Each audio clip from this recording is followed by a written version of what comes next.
ജലച്ഛായ ചിത്രങ്ങളിലൂടെ തൻ്റെതായ വ്യക്തിമുദ്ര പതിപ്പിച്ച പ്രശസ്ത ചിത്രകാരൻ ശ്രീ കണ്ണൻ ചിത്രാലയാണ് ഇന്ന് നമ്മളുടെ കൂടെ ഉള്ളത്. ഹലോ സാർ, സാറിനെ കുറിച്ച് എന്താണ് പറയാനുള്ളത്? ഹായ്, നമസ്കാരം. ഞാൻ കണ്ണൻ ചിത്രാലയ ആർട്ടിസ്റ്റാണ്. തൃശ്ശൂർ കീഴ്പള്ളിക്കരയാണ് സ്ഥലം. ഞാൻ അറിയപ്പെടുന്നൊരു ആർട്ട് മെറ്റീരിയലിൻ്റെ ബ്രാൻഡ് അംബാസഡർ കൂടിയിട്ടാണ് ബ്രസ്റ്റർ ആർട്ട് മെറ്റീരിയൽ. പിന്നെ ഞാൻ വർഷങ്ങളായിട്ട് ഈ കലാരംഗത്ത് പ്രവർത്തിക്കുന്നുണ്ട്. ഒരു 5-6 വർഷമായിട്ട് ഓൺലൈൻ ക്ലാസ്സുകളും ചെയ്യുന്നുണ്ട്. പിന്നെ ഒരുപാട് വർക്കുകൾ വിൽക്കുന്നുണ്ട്.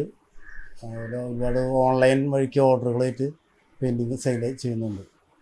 ഒരുപാട് വർഷമായി ഈ ഒരു മേഖലയിൽ. അപ്പോൾ അതിൻ്റെ ഒരു എക്സ്പീരിയൻസ് എങ്ങനെയാണ്? ഞാൻ ഒരു 25-30 വർഷത്തിനടുത്തായി ഈ കലാ ഫീൽഡിൽ വർക്ക് ചെയ്യണത്.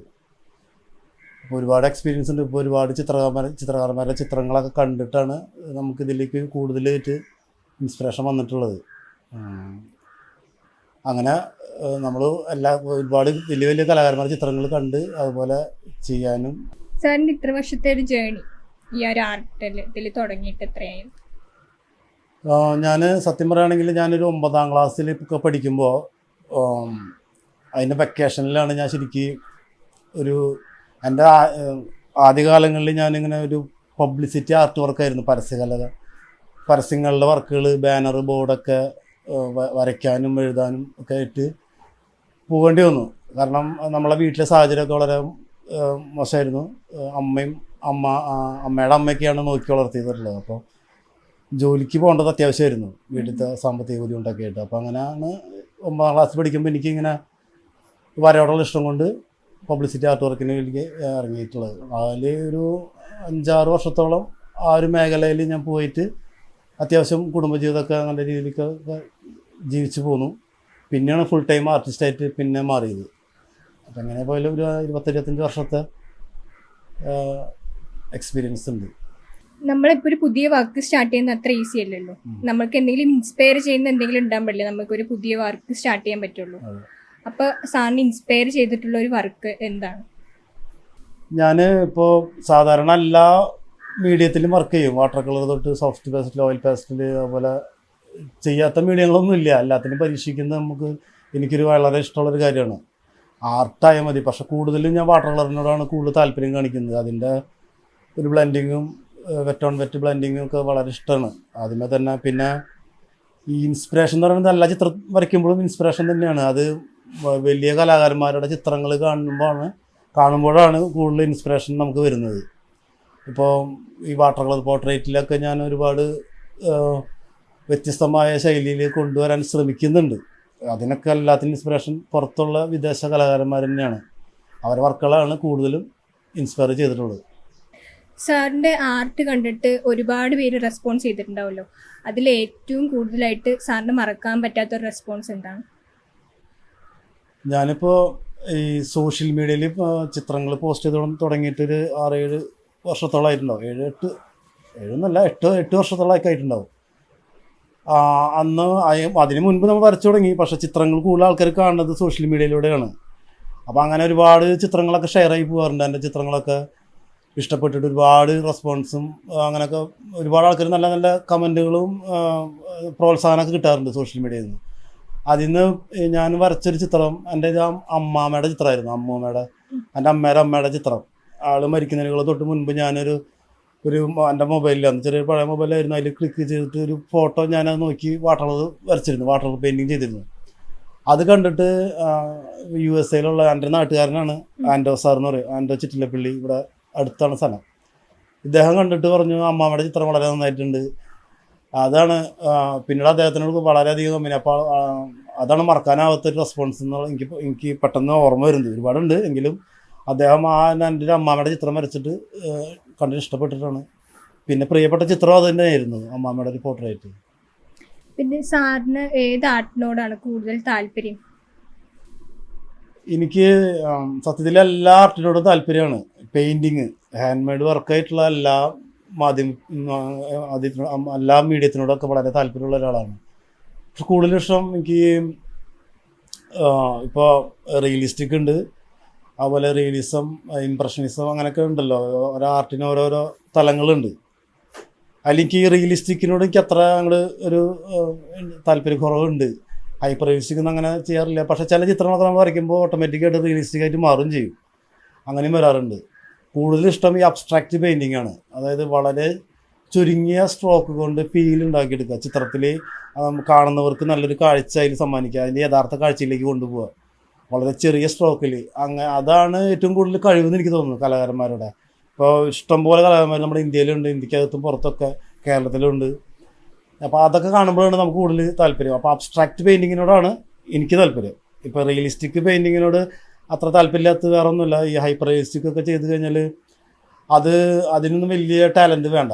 അത് ഒരുപാട് സമയം എടുത്തു കഴിഞ്ഞാൽ ആർക്കും ഒരു വരയ്ക്കാൻ കഴിവുള്ള ഒരാൾക്ക് അത് സമയം എടുത്തു കഴിഞ്ഞാൽ ഈസി ആയിട്ട് പറ്റുന്നതാണ് എൻ്റെ വിശ്വാസം. എൻ്റെ ഒരു അഭിപ്രായം മാത്രമാണ്. കഴിവ് വേണം, ഇല്ല എന്നല്ല പറയുന്നത്. റിയലിസ്റ്റിക് പെയിൻറ്റിങ് ചെയ്യണമെങ്കിൽ വേറൊരു കഴിവാണ്. പക്ഷേ അബ്സ്ട്രാക്റ്റ് ചെയ്തിട്ട് അതിൻ്റേതായ ഒരു ഭംഗിയിൽ ചെയ്യാനാണ് ഏറ്റവും പ്രയാസം. അതുകൊണ്ടാണ് അതിനോടുള്ള ഒരു കൂടുതൽ താല്പര്യം. ഇനി ഈ ആർട്ട് മേഖലയിലേക്ക് വരാനിരിക്കുന്ന കുട്ടികളോട് സാറിന് എന്താ പറയാനുള്ളത്? ഇപ്പം എനിക്ക് നിരന്തരം ഇപ്പം ഞാൻ പറഞ്ഞല്ലോ, ഒരു 6 വർഷത്തോളമായി ഓൺലൈൻ ക്ലാസ് ചെയ്യുന്നു. ഒരുപാട് സ്റ്റുഡൻസിനെ പഠിപ്പിച്ചു, ഇന്ത്യക്കകത്തും പുറത്തൊക്കെ. എനിക്ക് ഇവിടെ ഇന്ത്യയിലല്ല, പുറത്താണ് കൂടുതൽ സ്റ്റുഡൻസൊക്കെ എന്നെ തേടി വരുന്നത്. ക്ലാസ്സുകൾ വർക്ക് കണ്ടിട്ട് അതുപോലെ ചെയ്യാനൊക്കെ ആയിട്ട്. അപ്പോൾ കൂടുതലും ഈ ഫൈൻ ആർട്സ് പഠിച്ച പിള്ളേർ വരെ എൻ്റെ അടുത്ത് വരുന്നുണ്ട്. BFA കോഴ്സ് കഴിഞ്ഞ പിള്ളേർക്കൊക്കെ ഞാൻ ക്ലാസ് എടുക്കുന്നുണ്ട്. അപ്പോൾ ഇവരൊക്കെ ഈ ഫൈൻ ആർട്സൊക്കെ പോയിട്ട് മര്യാദയ്ക്ക് സ്കെച്ച് പോലും ചെയ്യാൻ പറ്റാതെ അത്രയും കുറഞ്ഞ ആൾക്കാരൊക്കെയാണ് കൂടുതലും കളറിങ്ങിനെ കുറിച്ച് പഠിക്കാൻ വരുന്നതൊക്കെ. അപ്പോൾ ഞാൻ അവരോട് പറയും, നിങ്ങൾ സ്കെച്ച് ആദ്യം ഒന്ന് പെർഫെക്റ്റ് ആക്കി നോക്കുക, എന്നിട്ട് അതിലേക്ക് കളറിങ് കടന്നാൽ മതി. കളറിങ് നമുക്ക് വളരെ എളുപ്പം കൊണ്ട് പഠിച്ചെടുക്കാൻ പറ്റുന്ന കുറേ പ്രാക്ടീസ് വേണം. എളുപ്പമല്ല, എന്നാലും സ്കെച്ചിനേക്കാൾ എളുപ്പത്തിൽ നമുക്ക് കളറിങ് ചെയ്ത് പഠിക്കാൻ പറ്റും. സ്കെച്ചാണ് ഏറ്റവും പ്രധാനം. ഒരു വർക്കിൻ്റെ ഒരു ആർട്ടിൻ്റെ അടിത്തറ എന്ന് പറയുന്നത് സ്കെച്ചാണല്ലോ. സ്കെച്ച് പോയിട്ട് പിന്നെ അതിൽ എത്രത്തോളം കളർ വെച്ചിട്ട് കാര്യമില്ലല്ലോ. കൂടുതൽ ഭംഗി വരണമെന്നുണ്ടെങ്കിൽ അടിത്തറ സ്ട്രോങ് ആയിരിക്കണം സ്കെച്ച്. അപ്പോൾ അത് കൂടുതൽ പഠിക്കാനായിട്ട് ഞാൻ പറയാറുണ്ട്.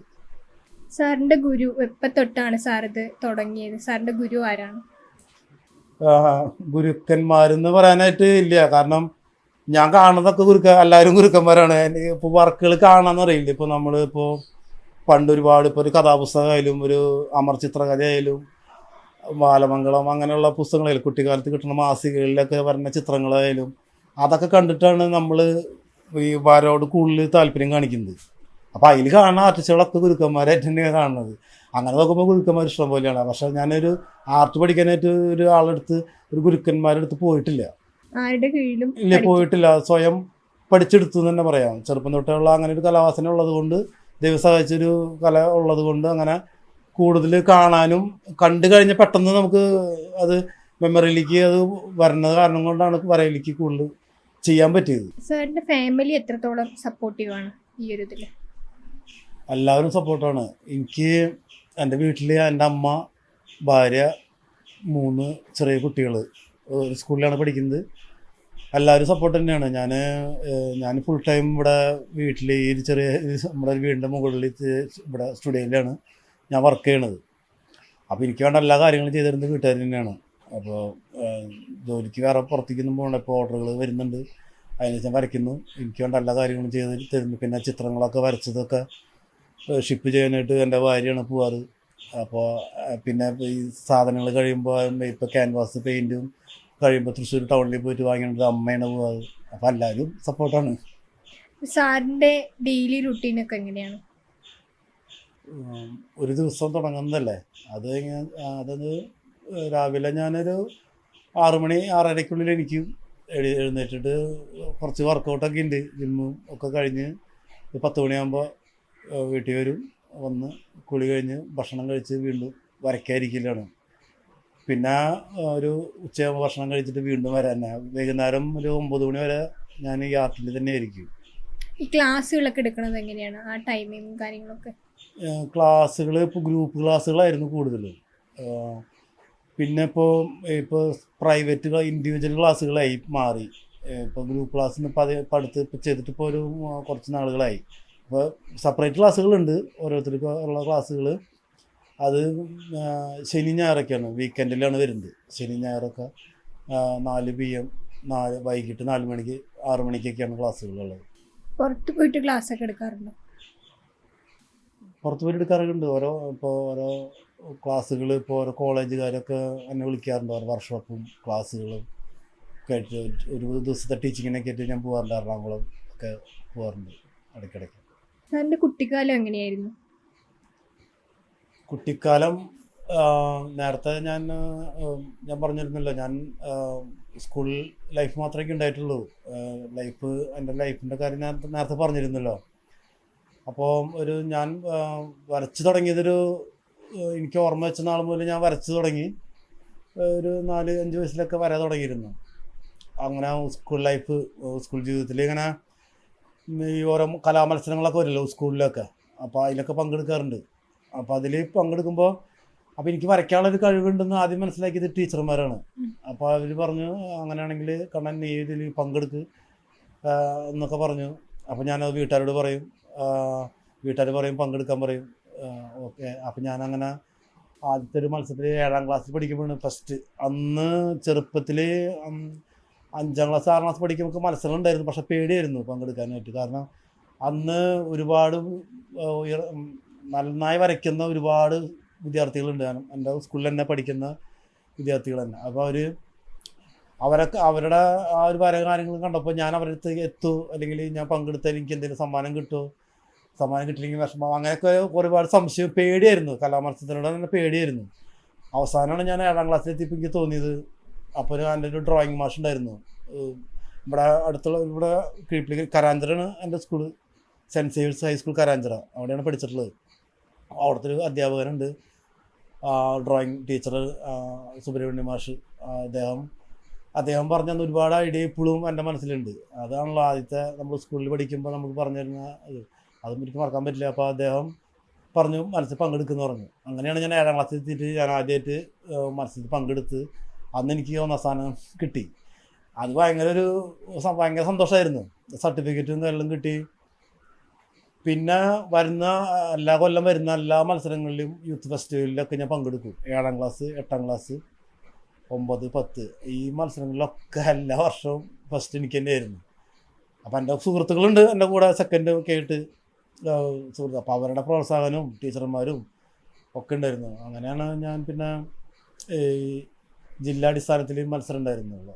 തൃശ്ശൂർ ജില്ല, അതിൽ ഞാൻ പോയി, എനിക്ക് അതിൽ ഫസ്റ്റ് കിട്ടി. പിന്നെ സംസ്ഥാന ലെവലിലും സമ്മാനം കിട്ടി. അതൊക്കെയാണ് വരയുടെ തുടക്കം എന്ന് പറയാനുള്ളത്. സാർ ഈ ബോർഡ് ആർട്ടിലേക്ക് വന്നത് എപ്പോഴാണ്? ബോർഡ് ആർട്ട്, ഈ സൈൻ ബോർഡ്, ഈ പരസ്യകല, ബാനർ എഴുത്തൊക്കെ അതിലേക്ക് വന്നത് ഞാൻ നേരത്തെ പറഞ്ഞ പോലെ ഈ 9ാം ക്ലാസ്സിൻ്റെ വെക്കേഷനിൽ എനിക്ക് ഇപ്പം ഞാൻ ഡെയിലി വീട്ടിലിങ്ങനെ വരയ്ക്കുമ്പോഴൊക്കെ ഞാൻ പിന്നെ ഈ പുറത്തൊക്കെ ഇങ്ങനെ പോകുമ്പോൾ അല്ലെങ്കിൽ സ്കൂളിലേക്ക് ഒക്കെ പോകുമ്പോൾ ഈ മതിലുകളിലും ഈ പരസ്യ ബോർഡുകളിലൊക്കെ ചിത്രങ്ങൾ വരച്ച് കാണാറുണ്ട്. അപ്പോൾ എനിക്ക് അതിനോട് ഭയങ്കര ഒരു ഇൻട്രസ്റ്റ് ആയിരുന്നു. ഈ ഓരോ ചേട്ടന്മാർ ഇരുന്ന് പുറത്തൊക്കെ ഇരുന്ന് വലിയ വലിയ ഹോർഡിങ്സ്, ബാനർ, ബോർഡ്, ചുമരും, ഭിത്തിയിൽ, മതിലുമേലൊക്കെ ചിത്രം വരച്ച് വയ്ക്കുന്നത് കാണാറുണ്ട്. അപ്പോൾ അങ്ങനെ സ്കൂളിൽ പോണ വഴിയിലാണ് ഇതൊക്കെ കാണുന്നത്. അപ്പോൾ അങ്ങനെ സ്കൂളിൽ പോണ വഴിയിൽ ഒരു ചേട്ടൻ ഇരുന്ന് ചിത്രം വരയ്ക്കുന്നു. അപ്പോൾ ആ ചേട്ടനോട് പോയിട്ട് ചോദിക്കാനായിട്ട് ഞാൻ എൻ്റെ അമ്മേനെ പറഞ്ഞു വെച്ച് ആ ചേട്ടനടുത്ത് പോയി ചോദിക്കുക, ഹെൽപ്പറായിട്ട് എനിക്ക് ആ ജോലി ഒന്ന് പഠിച്ചാൽ കൊള്ളാമെന്നുണ്ട്, എനിക്ക് പഠിക്കണം. അപ്പോൾ വീട്ടിലത്തെ അവസ്ഥ വളരെ മോശമാണ്. അപ്പോൾ പണിക്ക് പോകണമല്ലോ, അത് അത്യാവശ്യമാണ്. അങ്ങനെ ചെറുപ്പത്തിൽ 14 വയസ്സ് തൊട്ടിട്ട് പണിക്ക് പോയി തുടങ്ങി. അങ്ങനെ ആ ചേട്ടൻ്റെ അപ്പോൾ ഹെൽപ്പറായിട്ട് പോയി ഈ പരസ്യകല ആളെ കൂടെ പെയിൻറ്റ് മിക്സ് ചെയ്യാനും ബോർഡൊക്കെ വരച്ച് പൂപ്പലൊക്കെ കളഞ്ഞ് അവർ പറയണ കളറൊക്കെ പെയിൻ്റൊക്കെ ചെയ്ത് കൊടുക്കും, വരച്ച് മിനുസപ്പെടുത്തി കൊടുക്കും ബോർഡൊക്കെ വരയ്ക്കാൻ വേണ്ടിയിട്ട്. അവർക്ക് വേണ്ട സഹായങ്ങൾ ഹെൽപ്പറായിട്ട്. അങ്ങനെയാണ് ആദ്യമായിട്ട് ഈ പബ്ലിസിറ്റി ആർട്ട് വർക്കിലേക്ക് കിടക്കുന്നത്. അതിലെ ആദ്യത്തെ സാലറി എത്രയായിരുന്നു? ഇദ്ദേഹത്തിൻ്റെ കൂടെ ഞാൻ അന്ന് പോകുമ്പോൾ എനിക്ക് സാലറി ഒന്നും ഇല്ല. കാരണം ഞാൻ വർക്ക് പഠിക്കാൻ പോകുന്ന പറയും. നമ്മുടെ ഒരു ഗ്രാമമാണ്, വില്ലേജാണ്. അപ്പോൾ ഇവിടെയൊക്കെ ഒരു പണി പഠിക്കാൻ പോകുമ്പോൾ അന്ന് സാലറി ഇല്ല. അന്ന് അവർ നമുക്ക് ചിലവും കാര്യങ്ങളൊക്കെ തരും. പിന്നെ ഈ പറയുന്ന പോലെ ഈ ഓണം വിഷു ഒക്കെ വരുമ്പോൾ ചിലപ്പോൾ അവരെന്തെങ്കിലും ഒരു ഉടുപ്പൊക്കെ എടുത്തുതരും. അന്ന് ചെറിയ ഷർട്ടോ അല്ലെങ്കിൽ അങ്ങനെയൊക്കെ ചെറിയ ചെറിയ സഹായങ്ങളൊക്കെ അങ്ങനെ ചെയ്യാറുണ്ട്. എനിക്ക് മാത്രമല്ല കേട്ടോ, അന്ന് ഏതൊരു ജോലിക്ക് പോകുന്നവർക്കും സാലറി ഇല്ല. പണി പഠിക്കാൻ പോകുമ്പോൾ സാലറി ഇല്ല. പിന്നെ പണി പഠിച്ചാലാണ് നമുക്ക് പൈസ ഇട്ട് തരുള്ളൂ. അങ്ങനെ ഈ ചേട്ടൻ്റെ അടുത്ത് ഞാൻ കുറച്ച് വർക്കൊക്കെ പഠിച്ചിട്ട് അവസാനം ഈ വർക്ക് ചെയ്തതിൻ്റെ ഹെൽപ്പറായി നിന്നതിൻ്റെ പൈസ പോലും കിട്ടാതായപ്പോൾ ഞാൻ ആ പതുക്കെ അവിടെ നിന്ന് പോന്നിട്ട് ഇവിടെ അടുത്ത് ഒരു തൃശ്ശൂർ പോകുന്ന ഒരു വഴിയിൽ ചേർപ്പ് എന്ന് പറഞ്ഞ സ്ഥലമുണ്ട്. ചേർപ്പ് പെരുമ്പിളിശ്ശേരി എന്ന് പറയും. ഇവിടെ നിന്നൊരു 8-10 കിലോമീറ്റർ ഉണ്ട്. അവിടെ ഒരു ഇതുപോലൊരു അഡ്വർടൈസിങ് കമ്പനിയുണ്ട്. ആ കമ്പനിയിൽ ഞാൻ ആർട്ടിസ്റ്റായിട്ട് ഇവിടെ നിന്ന് ഹെൽപ്പറായിട്ട് ഞാൻ ആകെ ഒരു വർഷം കൂടെ അദ്ദേഹത്തിനോട് പോയിട്ടുള്ളൂ. അത് കഴിഞ്ഞപ്പോൾ ഞാൻ ആർട്ടിസ്റ്റായിട്ട് അവിടെ കയറിയത്. അപ്പോൾ അന്ന് എനിക്ക് 50 രൂപയായിരുന്നു സാലറി തന്നിരുന്നത് അവർ ഡെയിലി ബാനർ എഴുതാനായിട്ട്. പിന്നെ അവിടെ നിന്ന് അങ്ങോട്ട് നമ്മൾ ചെയ്യുന്ന ജോലി കുറച്ചും കൂടി മെച്ചപ്പെട്ട് വന്നപ്പോൾ അവർക്കും മെച്ചപ്പെട്ടെന്ന് തോന്നി കാരണമുണ്ട് സാലറി പതുക്കെ കൂട്ടി തന്നത്. അതിൽ 10-20 വയസ്സുള്ളപ്പോഴാണ്, ഇപ്പോഴും നല്ല വർഷങ്ങൾക്ക് മുൻപാണ് കേട്ടോ. അപ്പോൾ അന്ന് 50 കഴിഞ്ഞു, പിന്നെ 100ആയി, 150ആയി.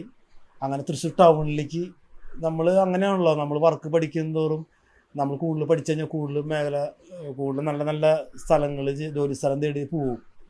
അങ്ങനെയാണല്ലോ നമുക്ക് ഒരു മെച്ചപ്പെട്ട ഒരു ലൈഫ് ഉണ്ടാവുള്ളൂ.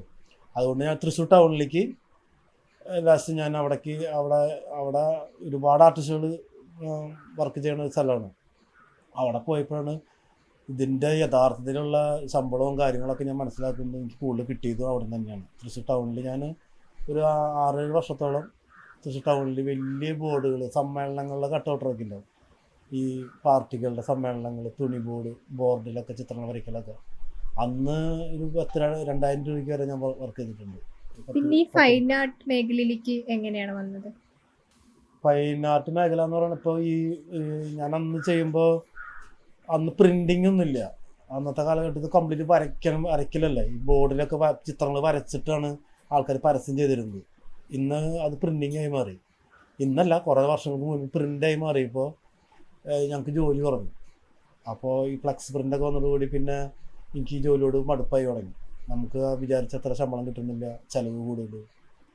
അങ്ങനെയാണ് ഞാൻ പിന്നെ അത് പൂർണ്ണമായിട്ട് വിടാതെ തന്നെ ചിത്രങ്ങളിൽ വരച്ചു തുടങ്ങി. ആ ജോലി കഴിഞ്ഞ് വന്നിട്ട് ഇവിടെ വീട്ടിൽ വന്നിട്ട് ചിത്രങ്ങൾ വരയ്ക്കും.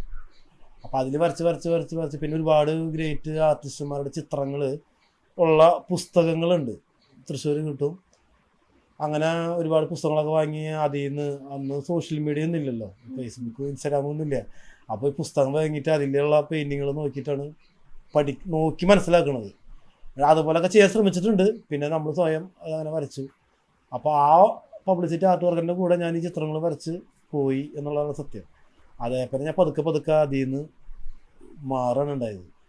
അങ്ങനെയാണ് പ്രൊഫഷണൽ രംഗത്തേക്ക് കടക്കുന്നത്. പിന്നെ നമ്മൾക്ക് ഒരു ചിത്രം വരയ്ക്കാൻ പറ്റുമോ എന്നുള്ളൊരു സെൽഫ് ഡൗട്ട് തോന്നാറില്ലേ, നമ്മളെ കൊണ്ട് കഴിയുമോയെന്ന്? ആ ഒരു ടൈമിൽ സാർ എങ്ങനെയാണ് അത് ഹാൻഡിൽ ചെയ്യാറുള്ളത്? ആദ്യ കാലങ്ങളിലൊക്കെ എനിക്ക് അത്ര ചിന്തകൾ വളരെ കൂടുതലായിരുന്നു. ഒരു ചിത്രം കാണുമ്പോൾ ഇതെങ്ങനെ വരയ്ക്കും, ഇപ്പോൾ വയസ്സായ സ്ത്രീകളുടെ അമ്മമാരുടെ ചിത്രങ്ങളൊക്കെ കാണുമ്പോൾ ഈ റിങ്കിൾസ് എങ്ങനെ വരയ്ക്കും, ഇതെങ്ങനെയാണ് ആൾക്കാർ ഇത് ഇത്രയും പെർഫെക്റ്റായിട്ട് ചെയ്യണമെന്നൊക്കെ നമുക്ക് അത്ഭുതപ്പെട്ട് നോക്കിക്കാം ചില ചിത്രങ്ങൾ കാണുമ്പോൾ. പക്ഷെ നമ്മൾ ഈ പറഞ്ഞ പോലെ ആദ്യമൊക്കെ നമ്മൾ അതിനെ കാണുമ്പോൾ ഇതെങ്ങനെ ചെയ്യുമെന്ന് തോന്നും. പക്ഷെ നമ്മൾ ശ്രമിച്ച് നോക്കിയേ പറ്റൂ. നമുക്കൊരു ചിത്രം അല്ലാതെ പേടിച്ച് മാറി നിന്നിട്ടൊന്നും അത് നമുക്ക് പഠിച്ചെടുക്കാൻ പറ്റില്ല. അപ്പം നമ്മളേതായ കഴിവിനാൽ അത് ശ്രമിക്കുക. ചിലപ്പോൾ പരാജയപ്പെടും, ചിലപ്പോൾ നല്ല സൂപ്പറായിരിക്കും. അപ്പോൾ 1-2 ചെയ്തപ്പോൾ എനിക്ക് തോന്നി കുഴപ്പമില്ലെന്ന് തോന്നി. അങ്ങനെയുള്ള പ്രയാസമുള്ള ചിത്രങ്ങളാണ് പിന്നെ ഞാൻ കൂടുതൽ വരയ്ക്കാൻ കൂടുതൽ ഇൻട്രസ്റ്റ് കാണിച്ചത്. അപ്പോൾ നമുക്ക് ഒറ്റയടിക്ക് തോന്നിയാലും നമ്മൾ ആ ലക്ഷ്യത്തിൽ നിന്ന് മാറില്ല, ഞാനത് ചെയ്തിരിക്കും. ഇപ്പം എന്നെ സംബന്ധിച്ച് എനിക്കൊരു ചിത്രം കാണുമ്പോൾ പേടിച്ച് മാറി നിൽക്കുന്ന ഒരു രീതിയിൽ, അത് എത്ര വലിയ സൈസ് പെയിൻറ്റിങ് ആയാലും എത്ര ചെറിയ സൈസ് പെയിൻറ്റിങ് ആയാലും എനിക്കത് പറ്റുന്നുള്ള കാര്യം എൻ്റെ ഒരു ആത്മവിശ്വാസം എനിക്കുണ്ട്.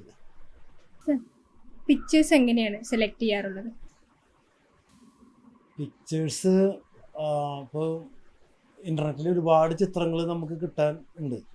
അതിൽ ഏറ്റവും കൂടുതൽ ചിത്രങ്ങൾ എടുക്കുന്നത് പിൻട്രസ്റ്റ് എന്ന് പറഞ്ഞൊരു ആപ്പുണ്ട്. അതിൽ ഒരുപാട് വലിയ ഗ്രേറ്റ് ഫോട്ടോഗ്രാഫർമാരുടെ ചിത്രങ്ങൾ നമുക്ക് കിട്ടും. അപ്പോൾ അതിൽ പോർട്രേറ്റ് ഉണ്ടായിരിക്കും, ലാൻഡ്സ്കേപ്പ് ഉണ്ടായിരിക്കും. അപ്പോൾ ഒരുപാട് ഇൻസ്പയർ ആയിട്ടുള്ള ഫോട്ടോസ് നമുക്ക് ഇന്ന് ഇഷ്ടംപോലെ ലഭ്യമാണ്. അപ്പോൾ പിന്നെ അതിൽ ഏറ്റവും കൂടുതൽ സെലക്ട് ചെയ്യണത് നോക്കി കഴിഞ്ഞാൽ ലൈറ്റ് ആൻഡ് ഡാർക്ക് നോക്കിയിട്ടാണ് ഞാൻ മാക്സിമം അതിൽ എത്രത്തോളം ഡാർക്കും ലൈറ്റും ഉണ്ടെന്നുള്ള ഒരു ഇതിലാണ് പിക്ചേഴ്സ് സെലക്ട് ചെയ്യണത്. പിന്നെ ഡീറ്റെയിൽസ്, അല്ലാതെ നമ്മളിപ്പോൾ ഒരു ചിത്രം കണ്ടു കഴിഞ്ഞാൽ ഓടിപ്പോയിട്ട് വരയ്ക്കില്ല. ആ ചിത്രത്തിൽ എന്തെങ്കിലും പ്രത്യേകത നമ്മൾ കാണും. അത് എനിക്ക് മാത്രമല്ല എല്ലാ ആർട്ടിസ്റ്റുകൾക്കും അങ്ങനെയാണ്. ഓരോന്നും നമുക്കൊരു ചിത്രം കണ്ടു കഴിഞ്ഞാൽ അത് പെയിൻറ്റ് ചെയ്ത് വരുമ്പോൾ എത്രത്തോളം അതിന് ഭംഗി ഉണ്ടാവും എന്നുള്ളത് മുൻകൂട്ടി നമുക്കൊരു ഐഡിയ നമ്മുടെ മനസ്സിലുണ്ടെങ്കിലാണ് റെഫറൻസായിട്ട് നമുക്ക് തിരഞ്ഞെടുക്കാനായിട്ട് പറ്റുള്ളൂ. റെഫറൻസ് തിരഞ്ഞെടുക്കണ പോലെ ഇരിക്കും നമ്മളുടെ പെയിൻറ്റിങ്ങിൻ്റെ ഒരു ഭംഗി ഉണ്ടാവുക കൂടുതലും. അല്ലാതെ ആവറേജ് ഒരു പടം നമ്മൾ സെലക്ട് ചെയ്തിട്ട് അത് പെയിൻറ്റ് ചെയ്തപ്പോൾ അത് എത്രത്തോളം ഭംഗി ഉണ്ടാവുമെന്ന് നമുക്ക് ഒന്നും പറയാൻ പറ്റില്ല. അങ്ങനെ പലപ്പോഴും പറ്റിയിട്ടുണ്ട് വേറെ കാര്യം.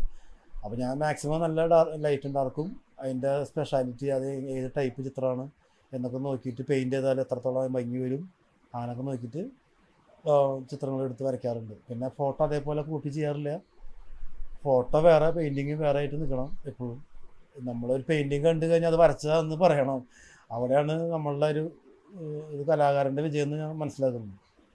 അപ്പോൾ അങ്ങനെയാണ് തിരഞ്ഞെടുപ്പൊക്കെ. ഇത് ആർട്ട് എങ്ങനെയാണ് സെയിൽ ചെയ്യാറുള്ളത്? എനിക്ക് ഡയറക്റ്റാണ് വന്ന് പെയിൻറ്റിങ്ങുകൾ വാങ്ങുന്നത് കൂടുതലും. പിന്നെ ഇടയ്ക്ക് ഓരോ എക്സിബിഷനുകളൊക്കെ ചെയ്യാറുണ്ട്. ഇപ്പോൾ കഴിഞ്ഞ ടൈമിൽ ഒരു 4-5 വർഷം മുൻപ് ഒരുപാട് ഫ്രെയിംസൊക്കെ ഞാൻ ചിത്രങ്ങൾ ഫ്രെയിം ചെയ്തിട്ട് ഒരുപാട് പൈസ ഒക്കെ മുടക്കി ആ എക്സിബിഷൻ നടന്നില്ല. ഡൽഹിയിലാണ് പ്ലാൻ ചെയ്തിരുന്നത്. അങ്ങനെ അപ്പോൾ അത് ഇവിടെ ഇരിക്കുന്നുണ്ട് പെയിൻറ്റിങ്. പിന്നെ ഇവിടെ കൊച്ചിയിൽ ഞാൻ ചെയ്യാറുണ്ട്, മട്ടാഞ്ചേരി കൊച്ചി ഭാഗത്തൊക്കെ എക്സിബിഷൻ ചെയ്യാറുണ്ട് അങ്ങനെ. പക്ഷേ നമ്മുടെ നാട്ടിൽ ഈ എക്സിബിഷൻ സെയിലിംഗ് ഒക്കെ വളരെ കുറവാണ്. കേരളത്തിൽ പൊതുവെ ആർട്ടിസ്റ്റുകൾക്ക് വാല്യൂ കുറവാണ്. പുറത്താണ് കൂടുതലും വാല്യൂ ഉള്ളത്. അപ്പോൾ പുറത്തുള്ള ആൾക്കാരാണ് കൂടുതൽ ഇത് വാങ്ങാനായിട്ട് മുന്നോട്ട് വരുന്നതും എല്ലാം അവിടെ നിന്നാണ്. ഇവിടെ എക്സിബിഷൻ ചെയ്യാമെന്ന് മാത്രമേ ഉള്ളൂ. വിൽപ്പന വളരെ കുറവാണ് നമ്മുടെ നാട്ടിൽ. ഡയറക്റ്റ് മെസ്സേജ് അയക്കും, എല്ലാവരും വന്ന് തന്നെ പെയിൻറ്റിങ് വാങ്ങും. സ്ഥിരം എനിക്ക് ഓർഡറുകളുണ്ട്. സെയിലിംഗ് മാത്രമല്ല, പിന്നെ കമ്മീഷൻ വർക്കുകളാണ് കൂടുതലും. അവർ ചിത്രം നമുക്ക് അവരുടെ ഐഡിയാസ് നമുക്ക് പറഞ്ഞു തരും. എൻ്റെ ഐഡിയാസ് അവരോട് പറഞ്ഞു കൊടുക്കും. അവർക്ക് ഇന്ന ടൈപ്പിലുള്ള പെയിൻറ്റിങ് വേണമെന്ന് പറയും. ഞാനത് എത്ര ക്യാൻവാസിലാണ് വേണ്ടതെന്നുള്ളത് പറഞ്ഞ് ഉറപ്പിച്ചതിന് ശേഷം പെയിൻറ്റ് ചെയ്യാറുണ്ട്. അങ്ങനെ പല ടൈപ്പ് പെയിൻറ്റിങ്ങുകളും ഞാൻ സെയിൽ ചെയ്യാറുണ്ട്. ഇനി എന്തെങ്കിലും എക്സിബിഷൻ പ്ലാൻ ചെയ്യുന്നുണ്ടോ? ചെയ്യണം. എനിക്ക് വലിയ എക്സിബിഷൻ മനസ്സിലുണ്ട്. ഇവിടെ പുറത്തൊക്കെ പോയിട്ട് ചെയ്യണം എന്നാണ് ആഗ്രഹം. കുറേ പെയിൻറ്റിങ്സുകളായി. എന്തായാലും വലിയ കുറച്ച് പെയിൻറ്റിങ്ങുകളാണ് ചെയ്യാനായിട്ട് ഉദ്ദേശിച്ചിരിക്കുന്നത്. ക്യാൻവാസ് പെയിൻറ്റിങ് നടക്കട്ടെ, അതിനുള്ള ശ്രമത്തിലാണ്. ബ്രിസ്റ്റോയിലേക്ക് എങ്ങനെ എത്തിയത്? ബ്രസ്ട്രോ ആർട്ട് മെറ്റീരിയലിൻ്റെ ബ്രാൻഡ് അംബാസഡറായിട്ട് ഇപ്പോൾ ഞാനൊരു 4 വർഷത്തോളമായിട്ടുണ്ടാവും. 4 വർഷം മുൻപാണ് അവർ എനിക്ക് മെസ്സേജ് അയച്ചിട്ടുള്ളത് ഇൻസ്റ്റാഗ്രാം വഴിക്ക്. അത് വർക്കുകൾ കണ്ടിട്ട് ഇഷ്ടപ്പെട്ടിട്ടായിരിക്കണം. അങ്ങനെ അവർ മെസ്സേജ് കണ്ടപ്പോൾ എനിക്ക് അന്ന് ഞാൻ ആ മെസ്സേജ് കണ്ടിരുന്നില്ല. അവരയച്ചിട്ട് ഒരു മാസം കഴിഞ്ഞിട്ടൊക്കെയാണ് ഞാൻ നോക്കുന്നത്. പിന്നെയാണ് അത് കണ്ടെത്തിയത്, അവർക്ക് റിപ്ലൈ കൊടുക്കുന്നത്. അപ്പോൾ അവർ പറഞ്ഞിരിക്കുന്നത് അതിൽ വർക്ക് നിങ്ങളുടെ ഇഷ്ടം കൊണ്ടാണ്. അവർ വർക്ക് ഞാൻ നേരത്തെ പറഞ്ഞില്ലേ, നമ്മളുടെ പരിശ്രമമാണ് ഈ കാണുന്നതൊക്കെ. ഞാനിപ്പോൾ വരയ്ക്കുന്നതായാലും നിങ്ങൾക്ക് അതിൽ സാധിക്കും. നമ്മൾ പരിശ്രമിച്ചുകൊണ്ടിരിക്കുക. നമ്മളുടെ വർക്കുകൾ 4 ആൾക്കാർ ഇഷ്ടപ്പെട്ടു, അതിനെ എത്രത്തോളം നമുക്കതിന് ഭംഗിയാക്കാൻ പറ്റും, നമ്മൾ പ്രയത്നിക്കുമ്പോൾ അതിനനുസരിച്ചുള്ള ബെനിഫിറ്റ് നമുക്കുണ്ടാവും. ഈ ആർട്ടിലൂടെ നമുക്കുണ്ടാവും എന്നുള്ള കാര്യം 100% ഉറപ്പാണ്.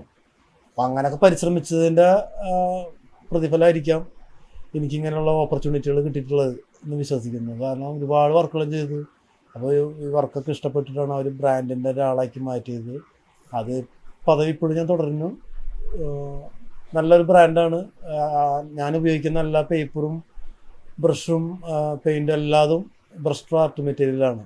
പിന്നെ സെനിലിയർ വാട്ടർ കളറാണ്, അതിൻ്റെ ബ്രാൻഡ് അംബാസഡറാണ് ഞാൻ. മെറ്റീരിയൽസ് ഒക്കെ അവർ തരാറുണ്ടോ? എല്ലാതും അവരാണ്. ക്യാൻവാസ് പെയിൻറ്റിങ് എല്ലാം അവരാണ് പ്രൊവൈഡ് ചെയ്യുന്നത്.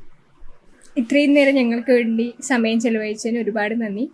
ഇനി വരുന്ന എല്ലാവർക്കും ഇതൊരു ഉപകാരമായി മാറട്ടെ. താങ്ക്സ്.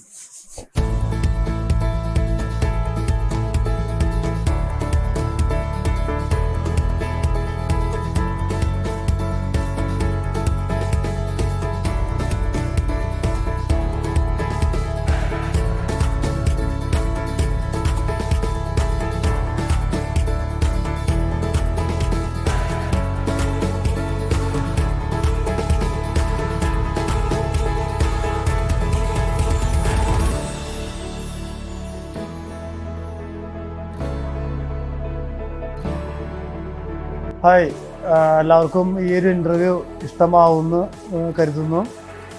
എല്ലാവരും ഈ ഒരു ഇൻ്റർവ്യൂ BJ ക്രിയേറ്റീവ് ആർട്ട് എന്ന യൂട്യൂബ് ചാനൽ ഉണ്ടാകും. അത് സബ്സ്ക്രൈബ് ചെയ്ത് ഷെയർ ചെയ്ത് കാണണം.